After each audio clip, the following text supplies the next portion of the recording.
So, hello everyone. Welcome to the Luohan Webinar.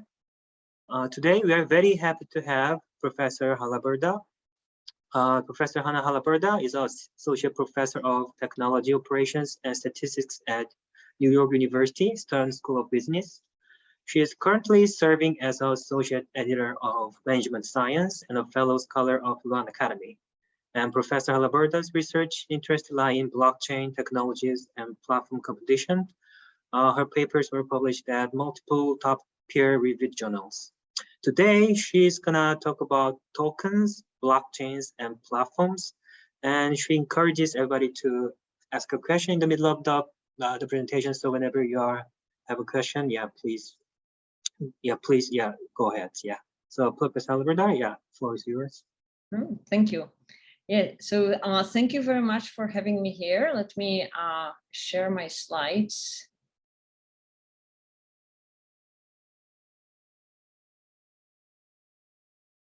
Okay, hope you see my slides. Now I need to rearrange the windows of Zoom because otherwise.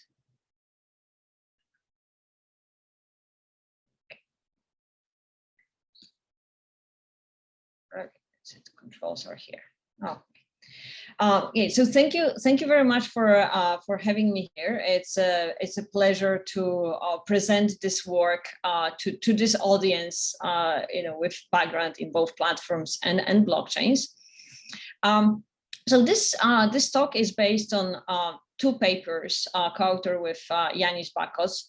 And they have kind of a common theme that they talk about the blockchain and platforms, and they, in a way, it comes from the fact that the two research streams, the blockchain questions and the platforms questions, are now coming in together. And I'm really happy to see that, because my research was in blockchain and research was in platforms. So I can see that that's coming together, and I'm very pleased about it. So right from the very beginning of blockchain technologies, in the beginning of blockchain technologies is basically Bitcoin paper. And after Bitcoin, we would have smart contracts and DeFi and DAOs. All those technologies are promising. Okay. Are you still seeing? Do you still see my screen? Something. Okay.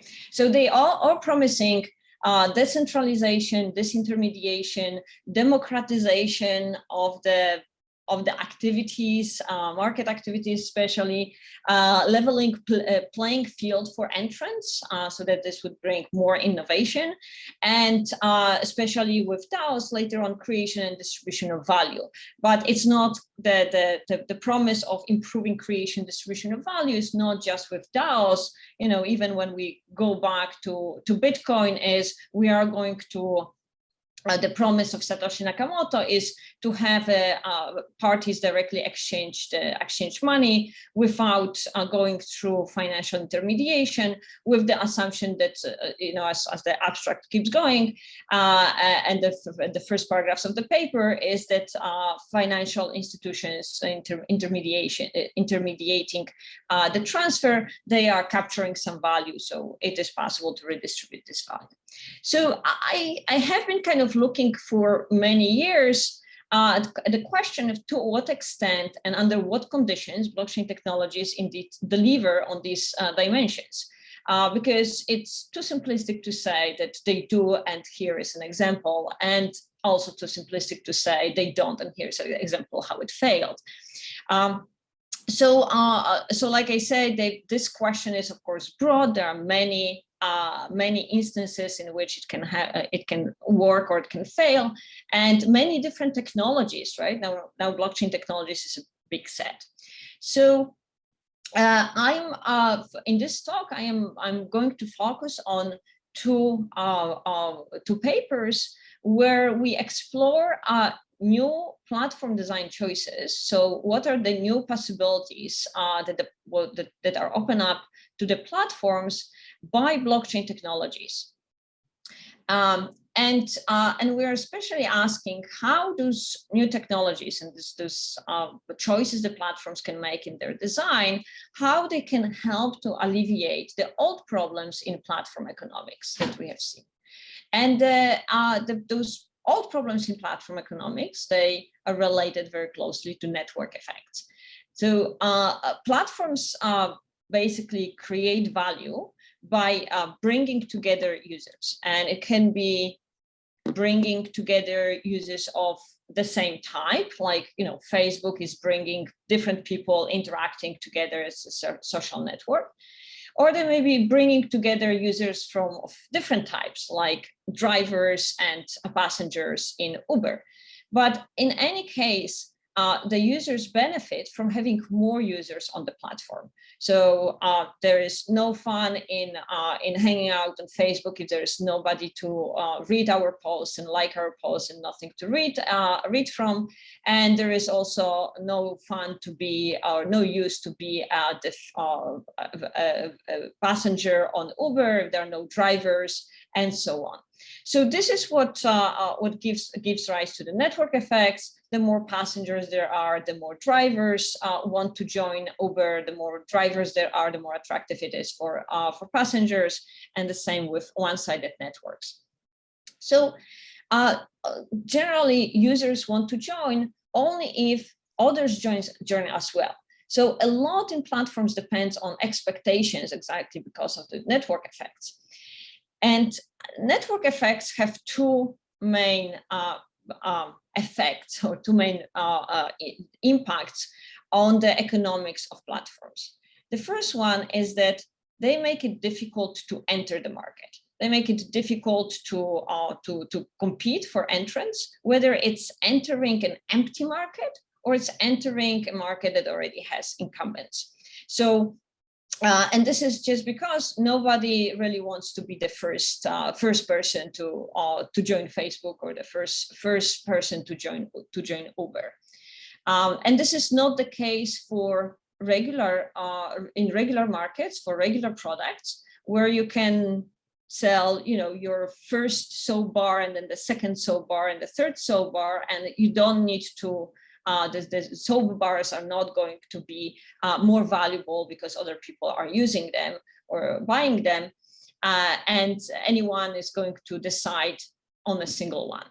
So network effects make it difficult to enter, but if a platform manages to enter and wedge itself into the market, then network effects at the same time are helping the platform to stay in the market, grow larger, defend itself from the competitors, and then it becomes this powerful intermediary that can extract value from the system.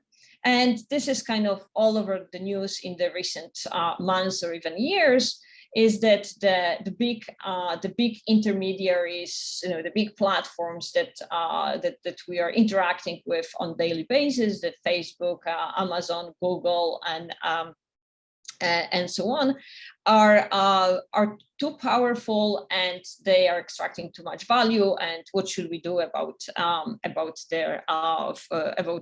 market power, and how it should be regulated? But it also comes from network effects. Right? So we are going to ask whether blockchain technologies can help change those economic forces, can somehow help new platforms enter the market, or can help us create platforms that are not extracting value from the system and are indeed creating value and redistributing the value to the users.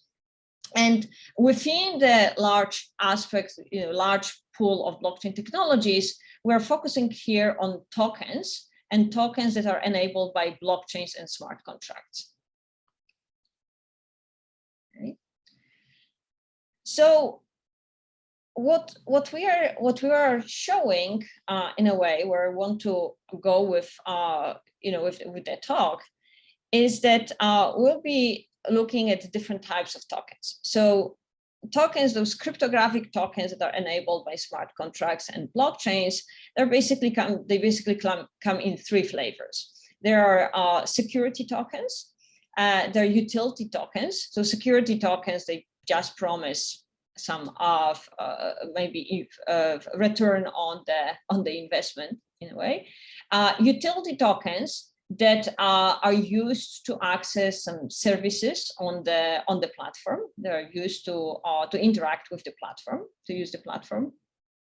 And the third type is governance tokens. And governance tokens are used to make decisions about the platform. So we are going to look into utility tokens and governance tokens here. So we are showing the first part. I'm going to show how utility tokens indeed may make it easier to enter for a new platform.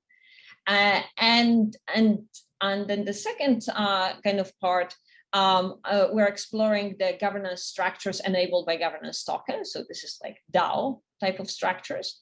And we show that they do indeed allow for more value creation and more equitable value distribution, as we would like to see if we are proponents of blockchain technologies. But there's always but each comes with its caveats. So it turns out that utility tokens make entry easier, but they decrease overall profit. And governance tokens in DAOs allow for more value creation, more equitable value distribution, but they do not prevent this centralization forces that show up in equilibrium. So even though the technology allows for certain things, in equilibrium we may actually not see that the system to deliver on that promise. Okay, so in the end, as we are looking closer at those problems, we're seeing that tokens may alleviate, but they will not fully remove traditional concerns. Okay. So are there any questions at this point before I dive more deeply into one and the other? I can ask you one. Okay, you go first. Go on. Yeah, I just want to ask a clarified question. So exactly how do you understand these utility tokens, and how is differentiate from security tokens? I remember you also mentioned. Mm-hmm. Yeah.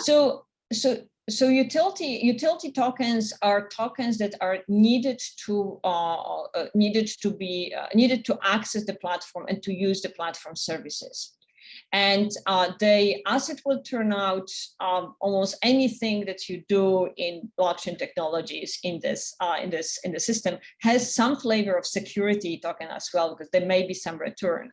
But security tokens give you no access to any services. Security tokens are just investment tokens that are that you buy because you expect to sell them at a higher price in the future. But utility tokens also give you access to the platform. So an example here would be Filecoin and Helium as well. So Filecoin is a system where that enables you to store your files. Kind of similar like Dropbox, but instead of Dropbox, you are storing them with other peers. So it's a peer-to-peer file storing system. And that has utility only if there are a lot of people using it, both as offering the storage space and wanting to store the files. But for that, so this is a typical platform with very classical network effects. But in that system, in Filecoin, you can only store your files if you have a Filecoin, the coin. And this is how you need to have this token and to pay for your usage with that token. You cannot pay with a stable coin or anything else. So this is why this is a utility token. Okay. Yanis, do you want to add anything to that? I know you turn on your camera briefly. No, I think that's a pretty good explanation. I mean, it is a little bit of a gray line sometimes, because as you pointed, a utility token may have some security characteristics, but I think you explained well the distinction.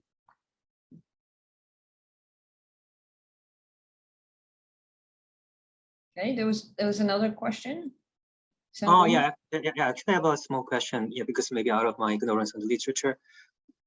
So, in the Bitcoin literature, is it always like a desirable to have the most decentralization? Because in most, if you look at most of the platforms right now, actually they create value because they have the control power of the, because they're centralized some kind of the figure to set their own way of doing the business.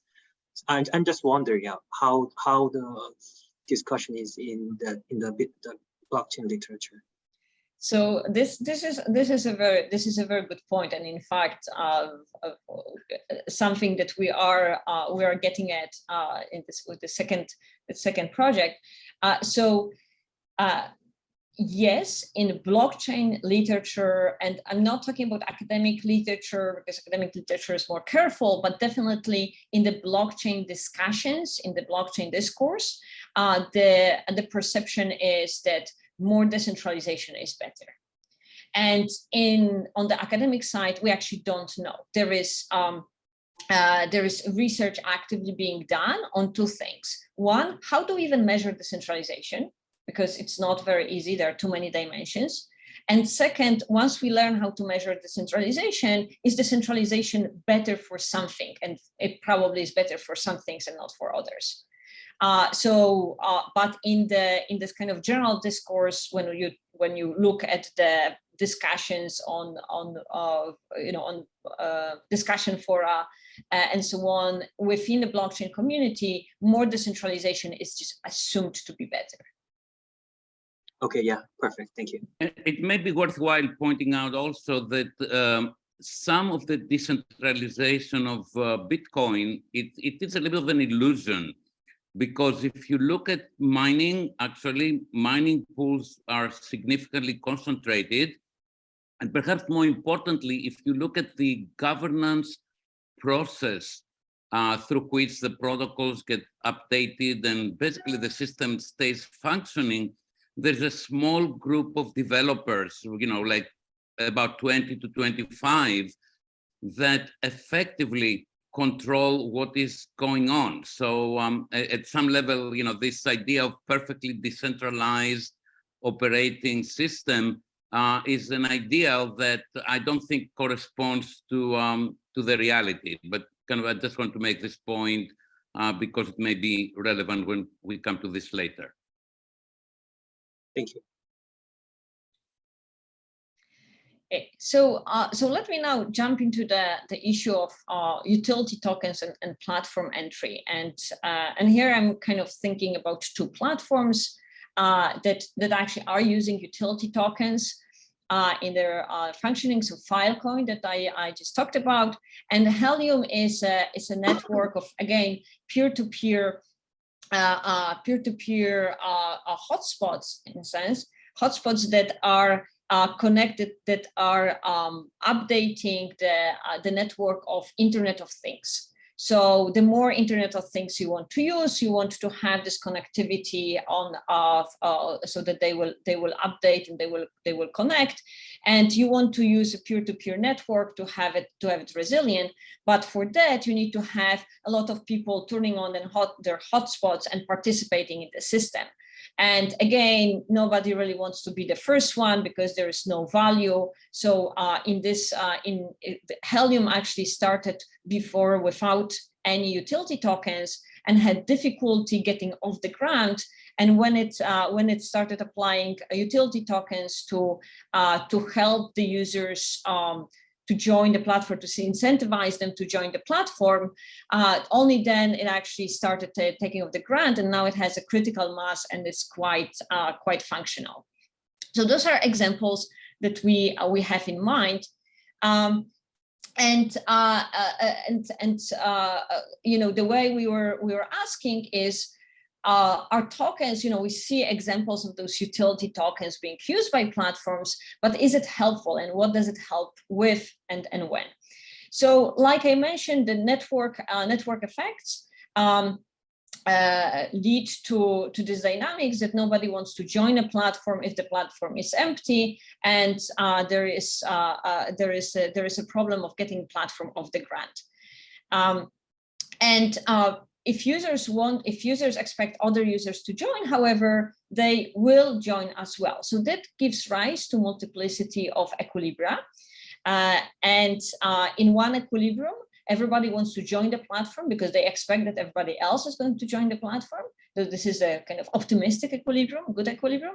And in a pessimistic equilibrium, nobody wants to adopt because they believe that nobody else is going to adopt. And when we have those two equilibria, then what platform is facing a coordination problem. Are we going to coordinate on the good equilibrium? Or are we going to coordinate on the bad equilibrium? Of course, it depends on the beliefs as well. Okay.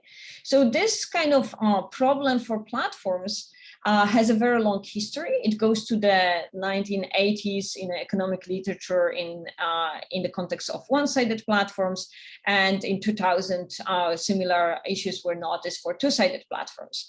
And I'm not going to kind of talk a lot about it, but the kind of classic solution to solve this coordination problem and get the platform off the ground, build enough of the critical mass so that everybody believes that the platform is viable and other people will join, and it builds this positive beliefs about the platforms, and therefore we are going to get this mass of adoption.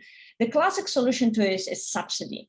And basically the way it works is that you subsidize early users, and then it allows you to charge a price and profit from later users when it is clear the platform is successful.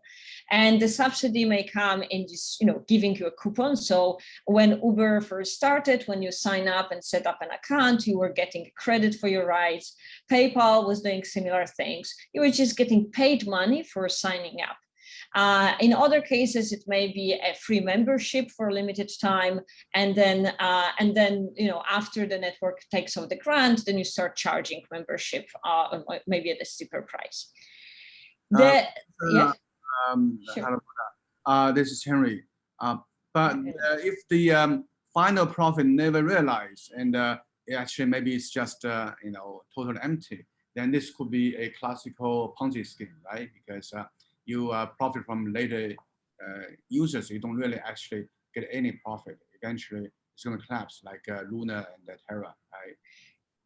So here I'm talking about the classic platforms in the sense that a platform is subsidizing early users to get the critical mass, and only if the platform is successful, it can charge high price in the second period, and can so if it's not successful, if it collapses, that in the second period it's worth nothing. And in fact, the history of platform industries is littered with a lot of platforms that use the VC's money to subsidize the users, never took off the ground, and never really collected any profit.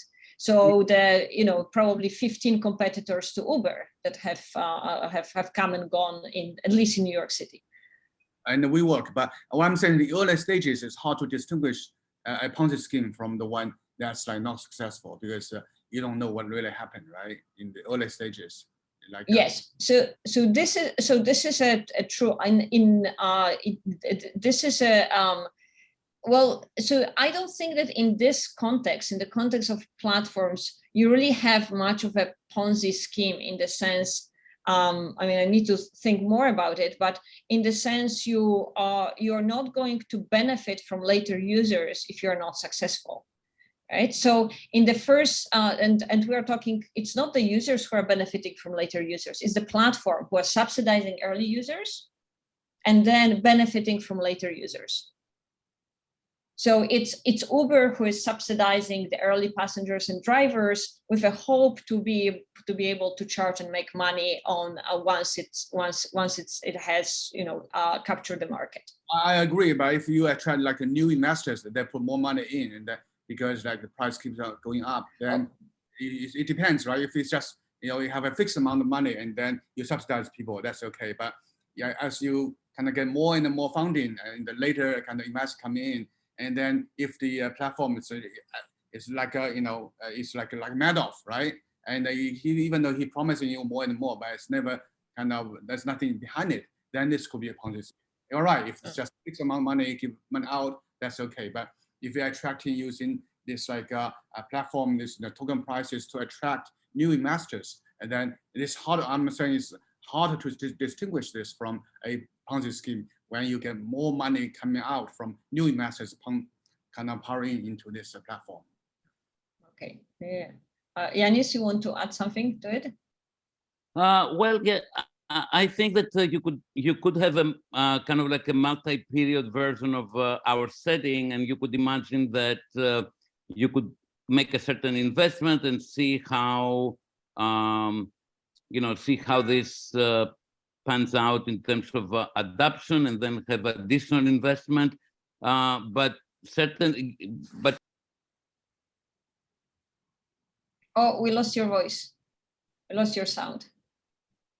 But anyway, I think it's okay. Okay. Yeah. So yeah. I'm saying in terms of new platforms. So in terms of new platforms, I mean, you can imagine that if you are a small platform and kind of often your choice is you go all in the sense that you either succeed or you fail. And if you go in, kind of one of the characteristics of network effects is that you end up having extreme solutions where you either succeed and then everybody wants to join you, or you fail. So, what you suggest, it may or may not be a feasible strategy depending on the characteristics. So kind of this is not what we model. So that will be my response.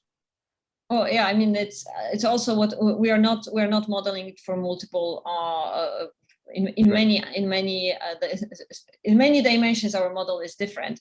What we are focusing on is to distinguish, assuming that there is no uncertainty, there is no problem of knowing the quality of the platform. We're asking whether platform would be better off to use the classic subsidy solution or to issue tokens instead for entry. So we are kind of sidestepping of that problem, but I acknowledge that this is something that would need to be explored if we are thinking about viability of tokens. It's uncertainty. So like I said, the classic solution to the entry problem, to overcoming coordination problem, is to subsidize early users. It works generally well if the platform is viable, but the problem is that it requires a lot of upfront capital, VC's money and maybe banks' money, and that can be expensive or maybe inaccessible if you're coming up with a new idea and it's a completely new technology and you don't people don't know how to evaluate it. They may not want to lend you money at all or invest in you. So this creates barriers to entry, especially for small platforms, new platforms with new technologies, and platforms that don't have deep pockets from elsewhere. Okay, so we were exactly wondering how tokens may help in this issue. So of course, cryptographic tokens were popularized by ICO Hype in 1917 and in 2017 and 18. The tokens kind of built on earlier idea of platform-specific tokens like Amazon Coin and Facebook credits and World of Warcraft Gold and tradable assets, but they are different. And in fact, the fact that they are sitting on a blockchain and this blockchain is external and that allows for a certain commitment through smart contracts is important because platform-specific tokens that are sitting within a platform and platform can just call it off at any time are not going to deliver the benefits that we are talking about. So we focus here on utility tokens out of the whole universe of tokens. And in our setting, we're going to look at very simply, the token is just granting you platform access.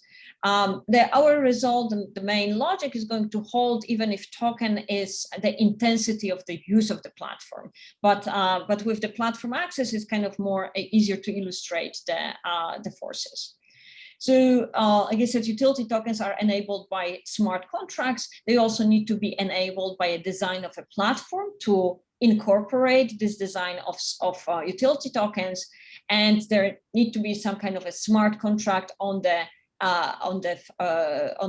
platform side that is going to guarantee that this utility token is going to be accepted for use in the platform in the future. So this is why it's not just tokens, but it's tokens in the whole setting with a smart contracts, presumably on a permissionless blockchain. So there are many properties of cryptographic utility tokens, but we are focusing here on two. Two are going to play a crucial role for the result.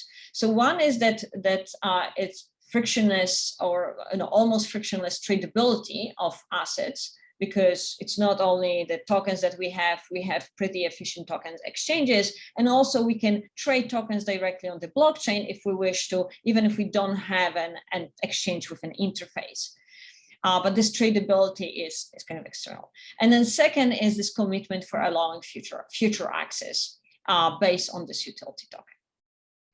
So, so basically, the tradability aspect is allowing us to trade the platform access. So if the platform sells platform access without token, it sells the access. If you decide to exit the platform, that's it. You exited the platform. You get nothing for it. You're free to exit, but you get nothing for it. But if the access to the platform is enabled by a token, when you're exiting the platform, you can sell your token to somebody else, to the next person who wants to enter the platform. So this resale of access, in fact, has not been explored as a tool to overcome coordination bias in the literature, even though presumably it was available before tokens. But here we think that this additional aspect of smart contracts and blockchains is what makes it, what enables it to work more efficiently. So we ask specifically this question, whether cryptographic tokens issued on blockchain can overcome the coordination problem for new platforms, small with no deep pockets. And we showed that first, tokens indeed make it possible to reduce or even eliminate the need for early user subsidy and still overcome the coordination bias.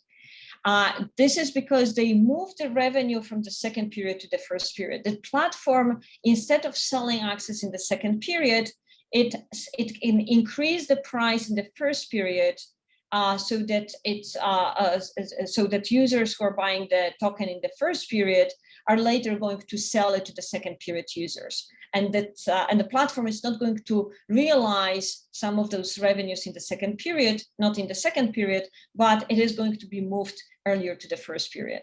So that is removing the need for subsidy, potentially. But then we show that with no cost of capital, if the subsidy, if the capital for subsidy would come at no cost, in fact, the overall profits would be lower with tokens than with subsidy. And that comes from a very straightforward force from combining the tradability with network effects. And the fact that exactly this resale possibility, the fact that some users are going to be more likely to exit after the first period because they can get something for their tokens, this is going to make to limit the size of the network in the second period. So if the platform is successful, it's going to be smaller with tokens in the end, in the second period, than with subsidy. And that means that the overall profits are going to be lower. But then on the other hand, if their access to the capital is expensive or there is no access, and there is no way you can actually make the subsidy work, then tokens may be the way to go for it, or maybe more attractive.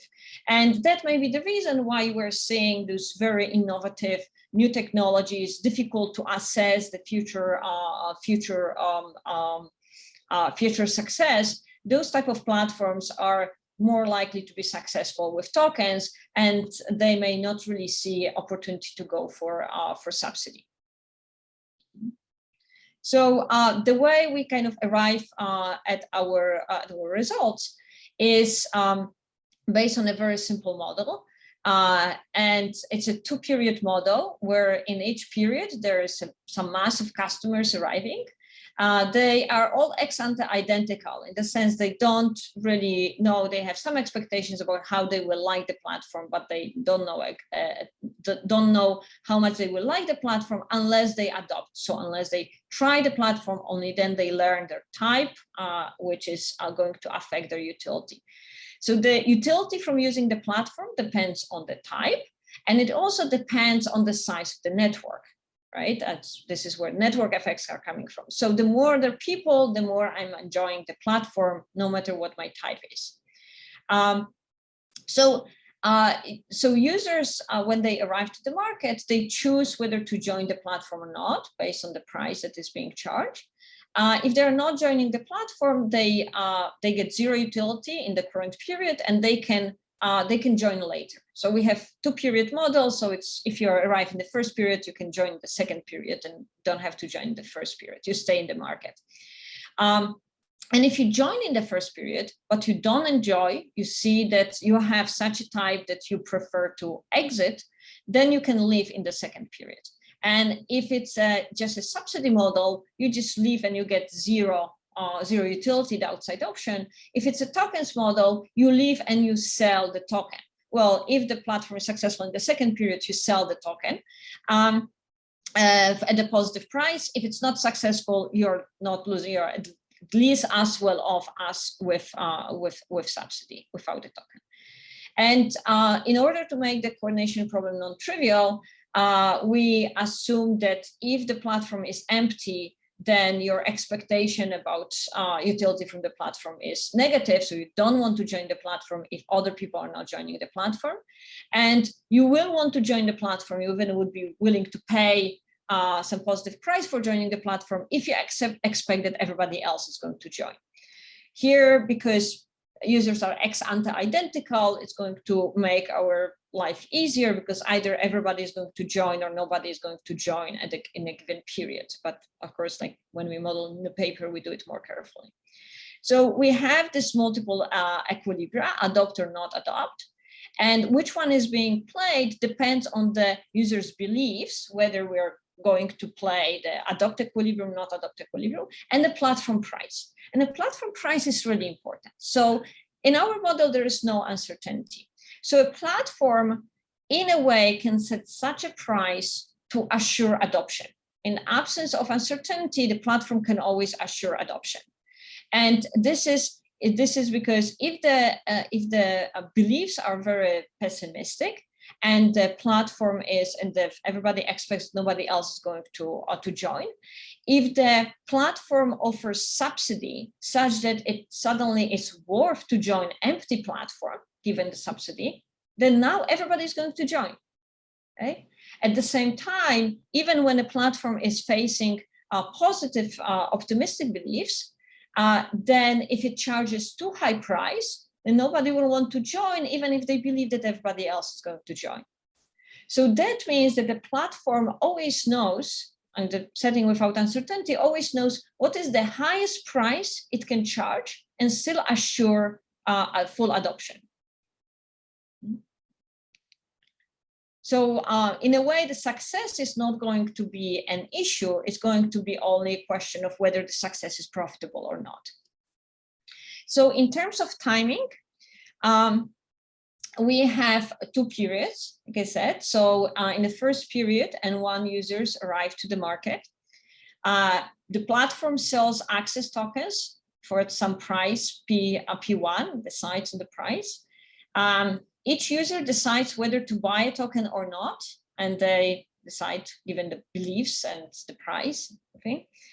And at the end of the period, everyone observes how many users joined. So what is the size of the network in the first period? And those who join, they learn their type and they realize the first period benefit. So the first period benefit V under tokens is the utility that they get from the first period usage of the network and the expectation of what will happen in the second period. And this expectation is very different under tokens than under subsidy. So if I like the platform, and if I'm staying, then I'm staying. It's the same whether it's subsidy or tokens. But if I didn't like the platform and I want to leave, under subsidy I get 0 because I just renege on my access. But under tokens, I'm getting some positive price of the tokens if the tokens are sold at positive price. So there is some non-negative continuation payoff. Another thing to notice is that there is this utility of using a platform in the first period. And that means that users may, in the first period, they may find it worthwhile to join the platform and even buy the token, even if they expect the token to fall in value. So this is where it may be a security token, but it may be utility token without the security token aspect. And why would they buy the token if they expect it to fall in value? This is because they say, well, I may sell it for less, but I will have some utility from using the platform in the meantime. And of course, if they expect the price to appreciate, then it adds additional aspects. In the second period, some new users arrive. The platform puts some new tokens on the market, and now those new tokens will be sold on the market. The price is going to be set by the market, and the early adopters need to decide. So the first period adopters need to decide whether they want to stay or they want to leave based on their expectation. Now they know about the platform, they form expectations about the market, and some lambda t fraction of users leave the market, means that they are selling their tokens. Without tokens, there would be some fraction that leaves as well, but those fractions will be different under tokens and without tokens. So, and those who haven't joined yet, whether new ones or not joined in the first period, they can now buy the tokens. So the price in the second period is set by the market, balancing the supply and demand. The demand is the new arrivals, and the supply is the new platforms issued by the token, and the platform and the tokens that, so new tokens issued by the platform and the tokens that are being sold by the early adopters, right? And at the end of the period, everyone realizes their total payoffs. Okay, so within that setting, right, what we are observing is kind of following comparisons. So when we compare the token issuance, the platform's entry with tokens versus platform entry with subsidy, it is kind of clear and intuitive that the platform can charge higher price under tokens than under subsidy, because there's this promise of future, the future continuation payoff is no worse under tokens than under subsidy.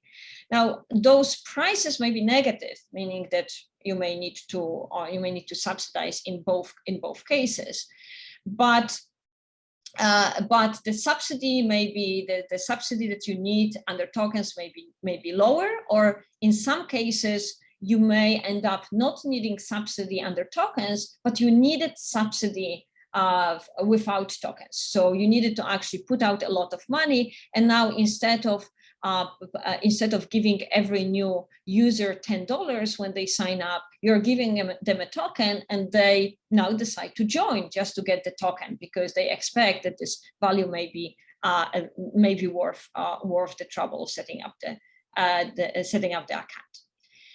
But so this is kind of intuitive. But what happens is that the second period revenue is smaller for the platform, and this is for two reasons. One, in the second period, platform sells fewer tokens than under subsidy, because there are some of the new users who are using the platform because they got tokens from the early users. So those are the tokens that the platform is not selling in the second period. But because leaving becomes more attractive, there are more users leaving after the second period with tokens, because now they can get positive value for this token, positive price. There are fewer people staying in the network. So whoever stays after the first period plus all the adopters in the second period, there will be fewer of them under tokens whenever we can sell the tokens, sell the access, than if we are not able to resell this access. So the price in the second period is going to be smaller under tokens than if there would be no tokens, just the entry would be stimulated by subsidy. So because the platform is selling fewer tokens at the lower price, it's going to have lower revenue in the second period. So the question is, are tokens overall worth it, right? Would the platform benefit positively from tokens, because there's higher first period revenue or lower second period revenue. So as I kind of already mentioned earlier, we find that the total profits of the platform are lower when it issues tokens rather than when it enters the market with just pure subsidy. And the main driving force for this result is, it's not, the main driving force, the main intuition here is that tokens actually decrease social welfare. So there is less of network effects created when we have the ability to resell tokens and leaving the network is more attractive. And as there is less value created with tokens, there is kind of less value for the platform to capture. And that means that if a platform or a new platform, an entrant, has access to capital, and this capital is not too costly or it has the money, then in fact going the traditional way of subsidizing early users, and maybe this will, and then it will incentivize them to stay, or more of them to stay on and create this install base. This avenue of the traditional subsidy is more attractive if it's possible. But if the cost of capital is too high, then the tokens may be the only way. So I have one clarification. Sure. So in case of the subsidy, you're going to give the subsidy to all the people? Yeah, so in case of the subsidy, in the first period, you would give a subsidy to all the first period users who join. Who join? Yes, so everyone who joins gets a subsidy. So if you set up an account on Uber, you get $10, or you set up an account on PayPal, you get $10. But then in the second period, once the network has grown, then the platform is going to charge 3% on all the transactions, on PayPal, and then you are actually paying for using the platform. So in the case of the subsidy, the consumers have no reason not to sign up because they're going to get subsidy for free. Well, yes. So the platform can always set so they are signing up. There is, there's always some cost, mental or time-wise cost of signing up, right? So you need to compensate them for whatever is this trouble, whatever is this utility of signing up. So the question is how much the platform would need to pay to make sure that everybody joins.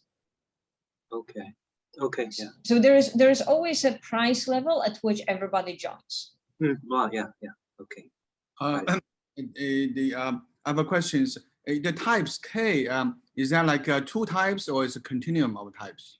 We have continuum of types. We have continuum of types because otherwise, yeah. So that's probably could do 2 types, but this is continuum of types. So Hannah, here I have some difficulty to understand that. Because previously you talk about, for example, the benefit, right? The benefit for the period 1 users. So how do we get the results? For example, the PT for the first lemma. So what's the mechanism for us to get the results? The results say that the price is higher when under tokens than under subsidy. So let me go back to this. The slide. So the price, the price that users will be willing to pay will depend on this value that they are getting. So this is a value, the realized value for a given type But before they join, they will have expectation over types because they know what is the distribution of types. So they will have expectation about some standalone, expectation about the benefit of using the platform, if it's successful, and they will have expectation about the continuation payoff in the second period. So if I join the first period, I will have continuation payoff in the second period. And this continuation payoff under tokens is greater than continuation payoff under subsidy. So if I will want to stay, if my realized type is such that I would want to stay on the platform, then there is no difference. But if my realized type is such that I would want to leave the platform, then with subsidy, I will leave and get 0 because I was subsidized to join, but I was not promised anything if I leave. But under tokens, when I leave, I can sell my access token to the next guy who wants to use the platform. So I'm going to get some positive value. So if I think that I'm going to get a positive value, the tokens in a way are playing a role of this insurance against me not liking the platform. So if I think that if I don't like the platform, I will be able to resell the good, I am willing to pay a higher price upfront than if I'm not able to resell the good. So this is, this actually, there is no network effect aspect in here. In fact, you can think about textbooks, right? I'm willing to pay a higher price for textbooks if I know that I can sell them back to the bookstore or I can resell them later on to the next generations. If a textbook is changing edition every year, then I'm not willing to pay such a high price for a textbook. Okay, thanks.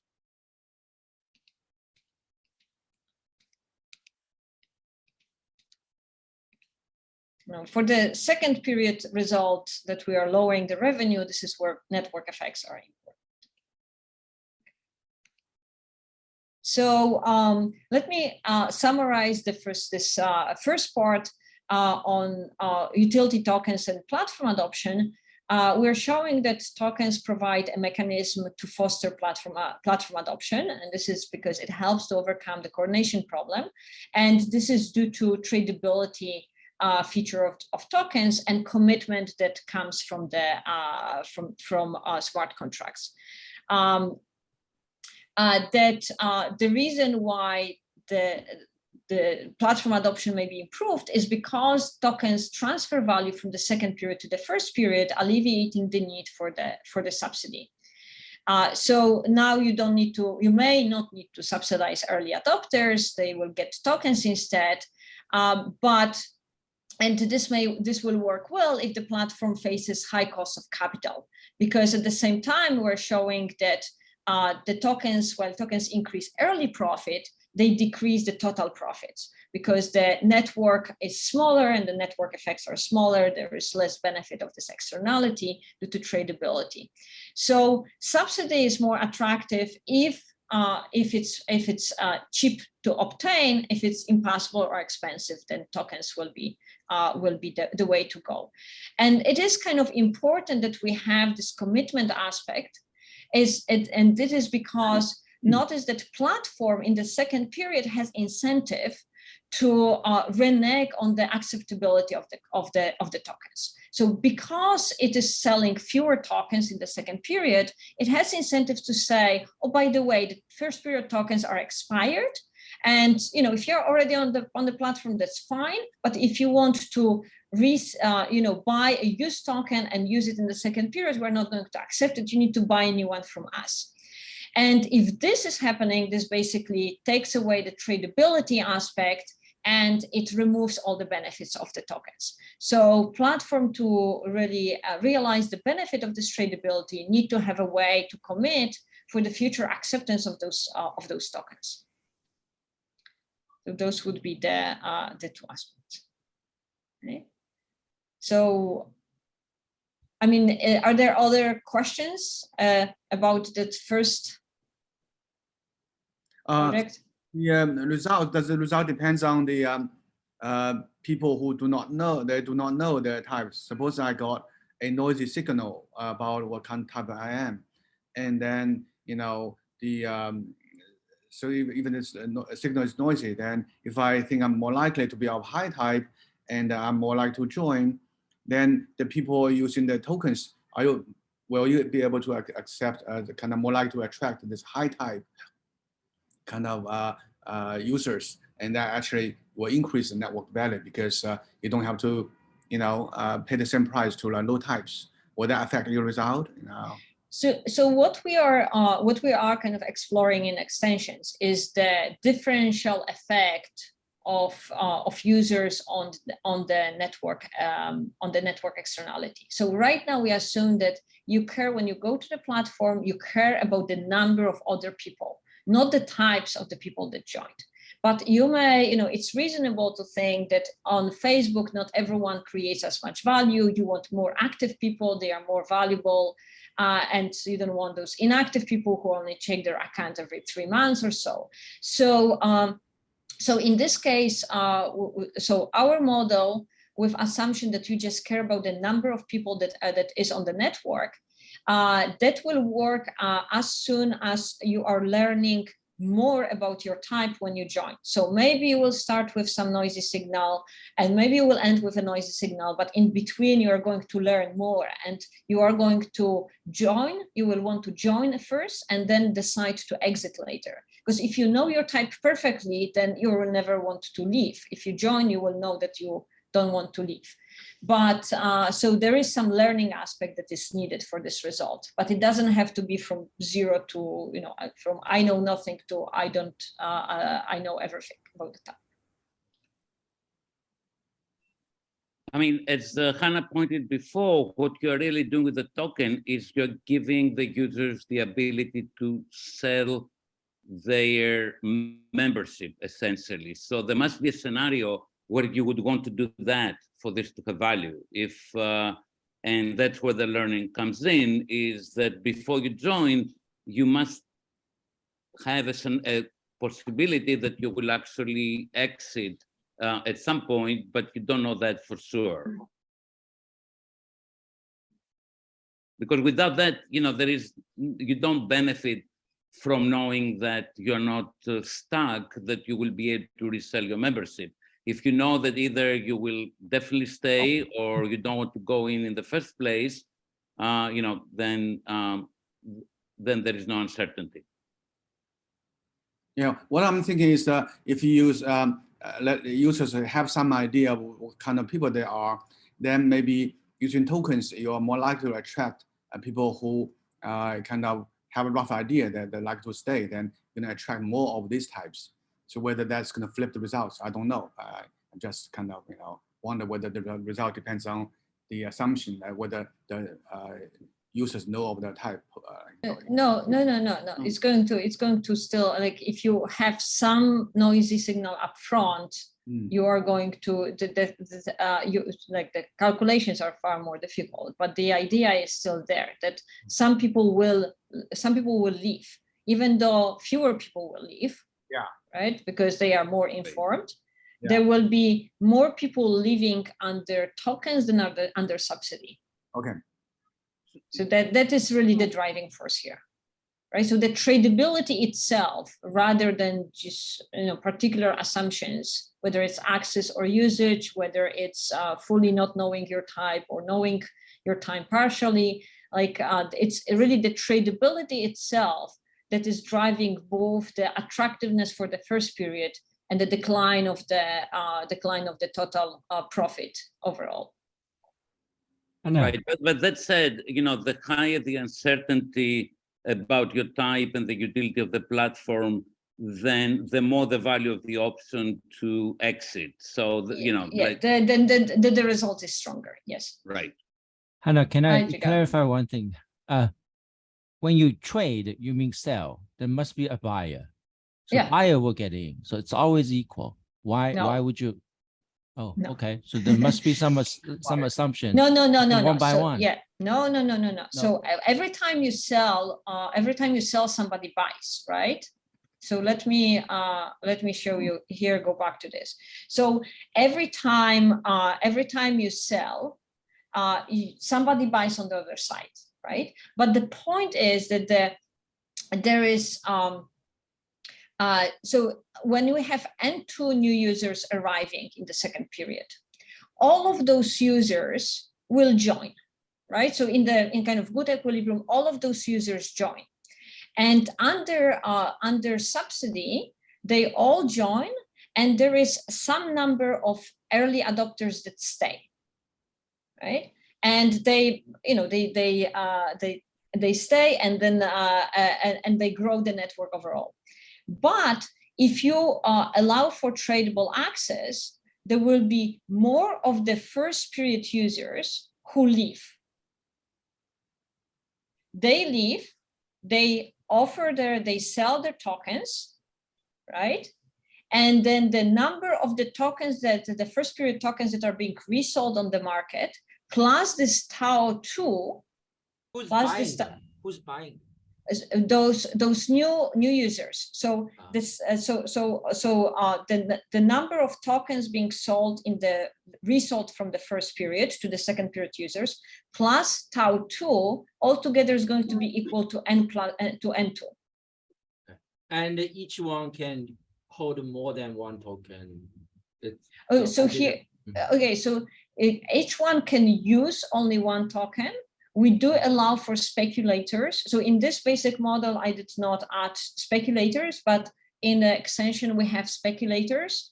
And speculators, what they will do is they will make sure that the price between the first and second period the price in the second period is no higher than the price in the first period.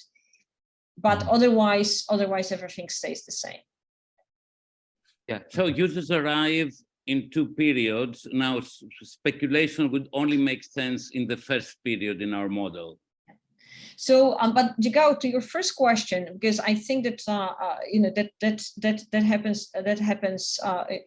That is kind of natural thinking. Is overall the number of tokens issued and sold in the issued by the platform in the second period is much smaller under tokens than number of access granted in subsidy. And this is because N1 plus Tau 2 is going to be smaller than N1 plus N2. So basically, if there are no tradable tokens, then every user that arrives in the second period pays the platform to join. On the other hand, if there are tokens, some of them, instead of buying from the platform, they will buy from the exiting users, which is why the total network will be smaller and the platform will sell fewer. Totally. So I think, but now for the question is this is exactly similar idea, but in the paper by Itai, I don't know if you guys know, it's they have the token and also kind of having the idea that because of this effect that the somebody buying token from someone else who is previously got the token actually relent the or release the monopoly power from the platform to these guys, and actually this is better as a welfare. Maybe if you can comment on that. So why if you don't know, that's fine. We can check later. No, so I need to check later. Okay. To check later. But then so one thing is that in our model, the platform decides on how many tokens to issue in the second period, and it's not going to be to issue too many of those tokens because otherwise the price would fall to zero. Right. So in their model, the original problem was that they supply too little. The platform supply too little. When you use token, you go back to the competitive. So okay, so we don't have this problem in our in this model with tokens, but this actually is exactly the issue that we are exploring when it comes to governance. Right. So maybe this is the perfect perfect prompt for that.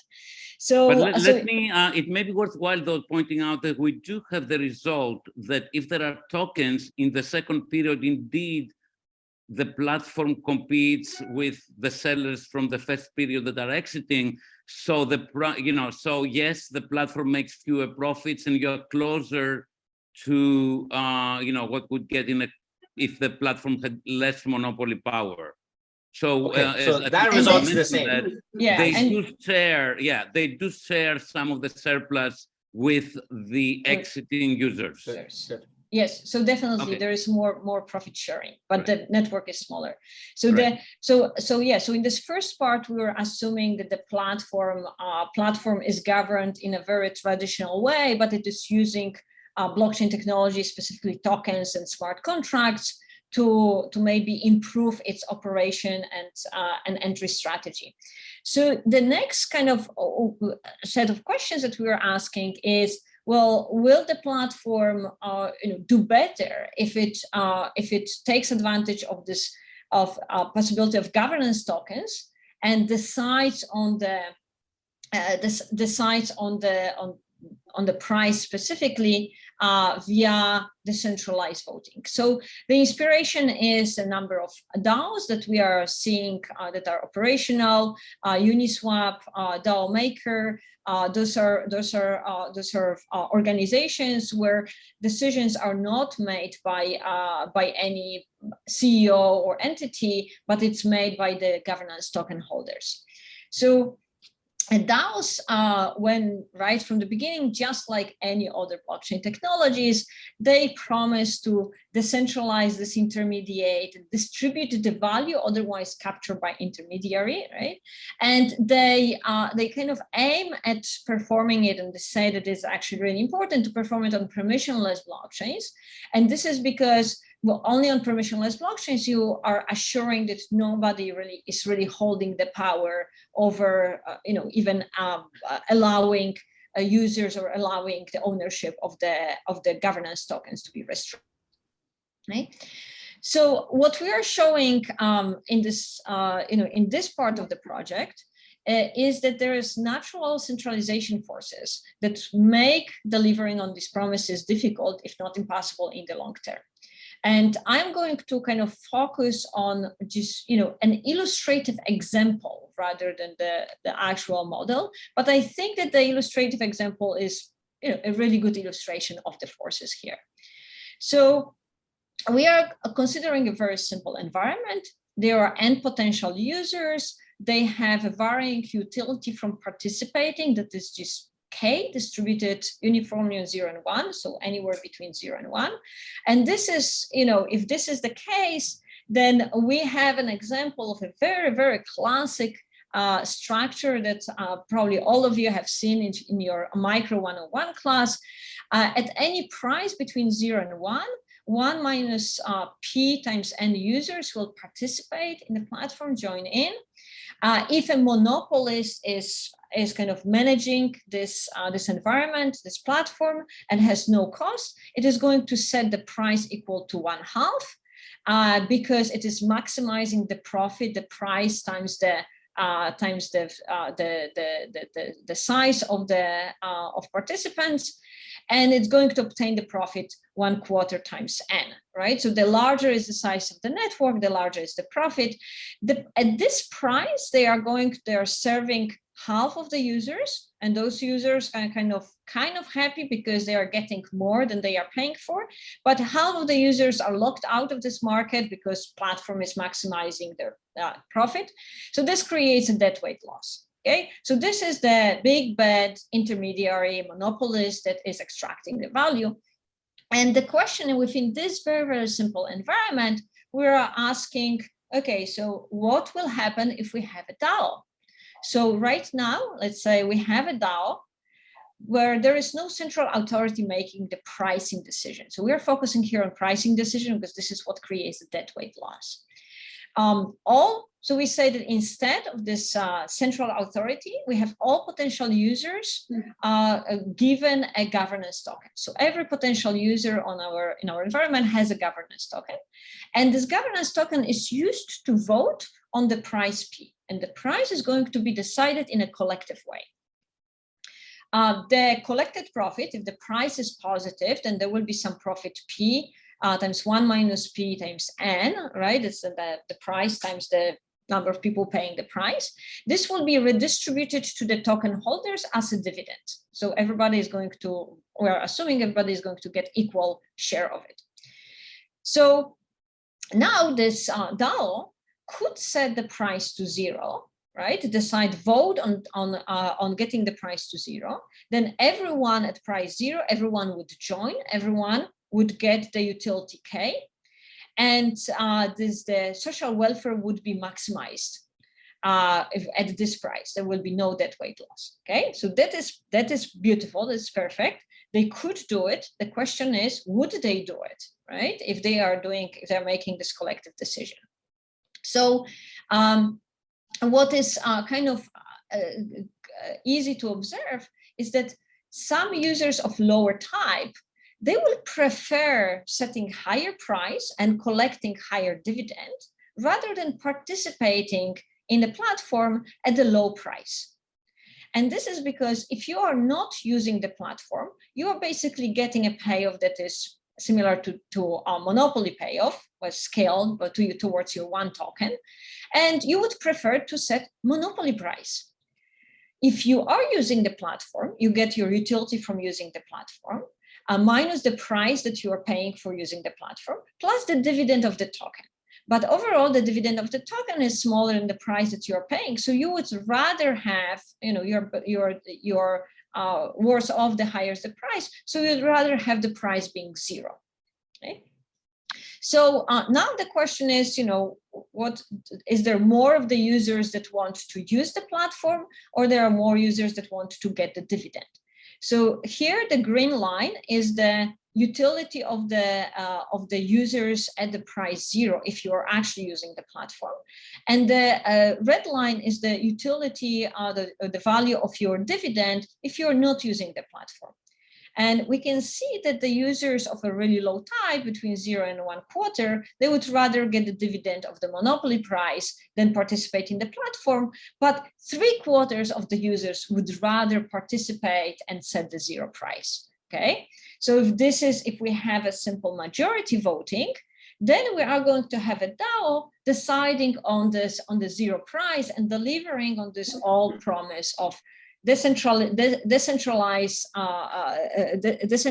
governance is going to increase the value created and now redistribute this value to the users. Now, the thing is that this result is crucially depending on the fact that every user has exactly 1 governance token. If we allow for the users to have multiple tokens, like, for example, if we assume that every potential users decides at first whether to buy the governance token, the results may change. So let's assume that everybody is first deciding whether to buy governance token, and they can buy more than 1 token. There is no restriction in how many tokens they can buy. So for a user who has T tokens, not 1 token, if it's using the platform, gets the utility from using the platform K minus the price, that there is some price set for access to the platform, plus the T times the dividend of a token. That depends on the price.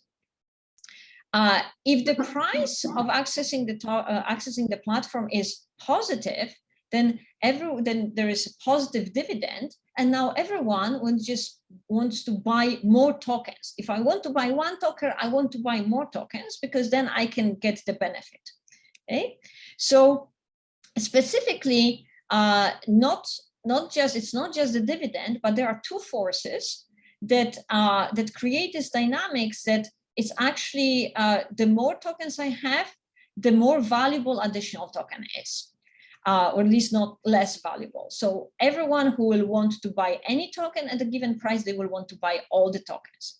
So first, if I have less than half of the tokens and I cannot decide on the price is exogenous, then each token is worth some exogenous dividend, and I would want to buy more of them at the price lower than this, and they are giving me those dividends.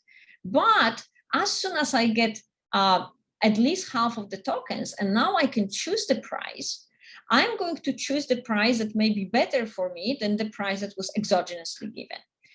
And what is important is that this price, the price that would be the best price for me, is actually increasing in the number of tokens that I hold. So the more tokens I have, the higher price I want to set. Why is this the case? Well, the higher is the price, the higher is the dividend that I'm going to get. Well, at the same time, the higher price I need to pay for accessing the platform. But as I have more tokens, the weight on the dividend is higher than the cost of my platform usage expense. So as I'm maybe getting more and more tokens, I'm going to set higher price, which will increase my dividend and increase my overall payoffs. So each of those additional tokens is worth strictly more than the previous. That is giving rise to this concentration effect that one party wants to, each party, if they want to buy a token, they would want to buy all of the tokens. So the question is, who is going to be the highest bidder for all of the tokens? Because now we know that if we have one price for any token, we're going to have one user buying all the tokens and bidding up the price. So who will bid the price? So all non-users will want to bid up to the monopoly profit, and it's the same bid. However, all the users will be willing to pay more because they are going to get the dividend plus the usage at the given price that they are getting. So the willingness to pay for the users is increasing with the type. That's the formula. So the highest type is going to buy all the tokens at the highest price if he is allowed to. But what will happen when he buys all the tokens? He's going to set the price that is optimal given that he has all the tokens, which is just slightly less than monopoly price. Okay. So what we are seeing is that exactly the same agent that really was benefiting from zero prices was in fact benefiting, if I go back to this slide, is benefiting the most from the zero price. Even that agent is going to set close to monopoly price when he has all the tokens. Okay? And he's going to have all the tokens because having more tokens is more valuable and he's willing to bid more. Okay? So to summarize this part of the, this example in a way, what we are learning from this example is that, when agents are differentiated, so I did not mention that we actually do need this differentiation for the effect. But when agents are differentiated, then few of the agents are going to have much higher willingness to pay for the tokens than the rest. And moreover, the value of token is increasing the more tokens I already have. So both of those forces are going to lead to concentration. And now once I have a concentration of holding of tokens, of governance tokens, then the incentives for price setting and for voting on a particular price actually change. So the same agents, the same users who voted for zero price when they had one token will vote and maintain close to monopoly price when they have more tokens or most tokens. Okay, so with that, we're actually getting, we are replicating the same or close to monopoly result that we started with before monopoly, before distributing the tokens and setting up a DAO. So the question is, how can we prevent it? And our example, in our analysis kind of points to a couple of mechanisms, each with their own problems. So one is to limit acquiring more tokens. So if we would limit how many tokens users can acquire, governance tokens, then this dynamic of concentration and setting high price could be stopped.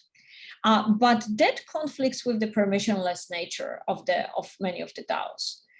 So there is an open question is whether we can find a way of limiting acquiring more governance tokens without violating the permissionless nature. Because even if we are going to limit the number of tokens a particular account can purchase, then we are going to, or we cannot prevent the same people setting up multiple accounts and acquiring more tokens. So what instead, what we are observing in the industry in reality is that most of the DAOs actually have not released most of the governance tokens to the public. So they are still keeping, the DAOs and the DAO funders are still keeping a big chunk or maybe even majority of governance tokens under their control. But then we don't really have decentralized autonomous organization. We have a semi-decentralization where the founders of the DAO are, only partially decentralized, and the DAO is only partially decentralized. And that, if we are going to keep that structure, we are not going to release all those tokens to the market, then it raises new questions. It raises questions of what is the benefit of this partial decentralization? What is the benefit of keeping the governance token? Is it just a security token if there is no real decision making, because most of the decision making is with majority that is held by the DAO funders? And then what is the reason for the DAO funders to renege at least on some, or to diffuse at least some of the power? Those are questions that probably would be interesting to explore in further research. So maybe let me summarize here, or maybe actually let me ask whether there are any questions about this part before my final slide. So I sort of have an impression that for the trading in the model that, so it sounds like we just assume that the trading is fictionless, right? For example, if the buyer, if the user wants to sell the token, you can always sell. There's no frictions in trading. So yes, in both models, we assume that there is no friction in trading. In both models, yes. Yeah, I'm just wondering in this token and all, right?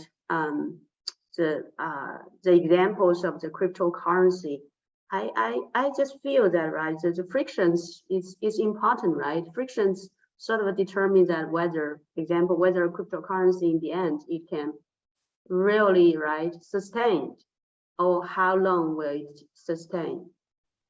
So what would be the examples of frictions? And this is really important because the kind of the way we see the premise of cryptocurrencies and tokens is exactly in making trading easier and more accessible.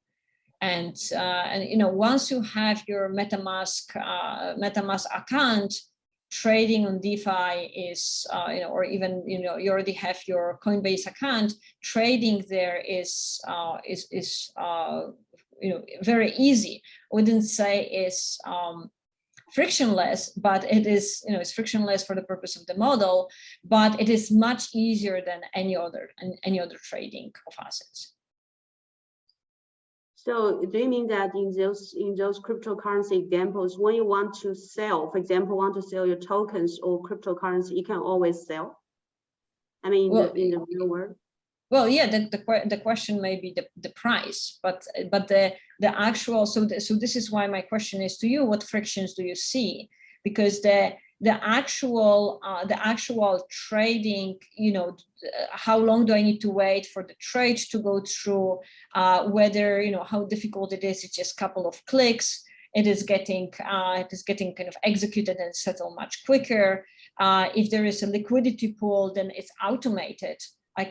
Basically the trading is automated to a much larger extent. If you go to a brokerage and you want to trade your stocks, you need to go in to talk to someone.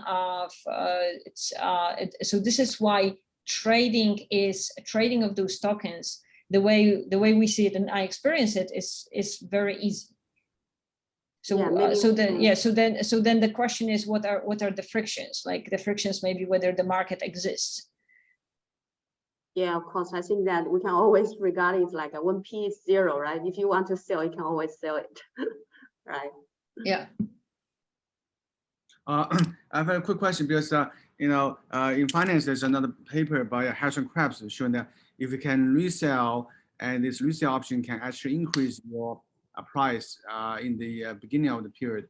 in this case, you don't have that because I guess in your previous model, but if you allow more heterogeneity in masses in the user's evaluation, you know, if there's enough heterogeneity, I think this resale option that allow rather than the subsidy can actually cause the price, the profits to be higher to the to the platform if there's resale option. So yeah, so we get this result. So we get this result for the first period. Yeah. So this is exactly why the first period price is higher with tokens with the resale possibility than without resale. But it's not, that result only affects the first period profit, but not the overall profit. I know. I'm saying if there's enough heterogeneity, it probably even so. Let's say like I'm pessimistic, right? I don't really value this that high, but I think in the user too, like in your case, the user, yeah, the new users time period too, it's like they are uniform. They don't know their type, and so basically you give them fixed price. But if there's like enough heterogeneity, if I believe that the next period user have like very high valuations, in that case, actually, I'm willing to buy in the first period and then sell in the next period. And actually, this resale option can make the profits of the platform higher. Well, not because the platform could sell in the second period to this high value user itself instead. But then it really depends on. So this relates to the classic result in the durable goods result. That's do you want to sell now or and then later allow the user to resell, or are you going to directly sell to the second period user for higher price? Okay, all right. So this is where the trickiness comes in. I mean, it may help to clarify in our model, the second period users, they are not around in the first period. So they don't have the option, they don't face the question, do we join in the first or second period? They only arrive in the second period. Okay. Yeah. Okay. So I think with 2 minutes, it's a good time for the last slide. So let me kind of just summarize and pull together. We explored how the blockchain technologies offer new solutions to old problems in platforms. And we saw that, indeed, they may solve some of the problems, but they come at a price, or they may not necessarily work as expected. And this is why we think it's important to do this research and look at those conditions and caveats carefully. In terms of utility tokens, we show that they may improve viability of a new platform and help this platform to get on the market, but at the cost of overall profits. And that means that while there is room for tokens in this role, they are not going to remove the role of banks and VCs, because if there is access to cheap capital, then the platforms would go for subsidies as well. For governance tokens, we show that indeed they may deliver on the promise of decentralization and distribution of value and increased value creation. But since they do not remove the tendencies to recentralize and extract surplus, they may end up without additional safeguards. They may lead to creation of powerful intermediaries in a similar way that we had seen with internet. So DAOs in themselves may not be the silver bullet here. Okay. So that, thank you very much. Thank you for all the comments and discussions. It's very enjoyable. Yeah, thank you. Are there any questions out there?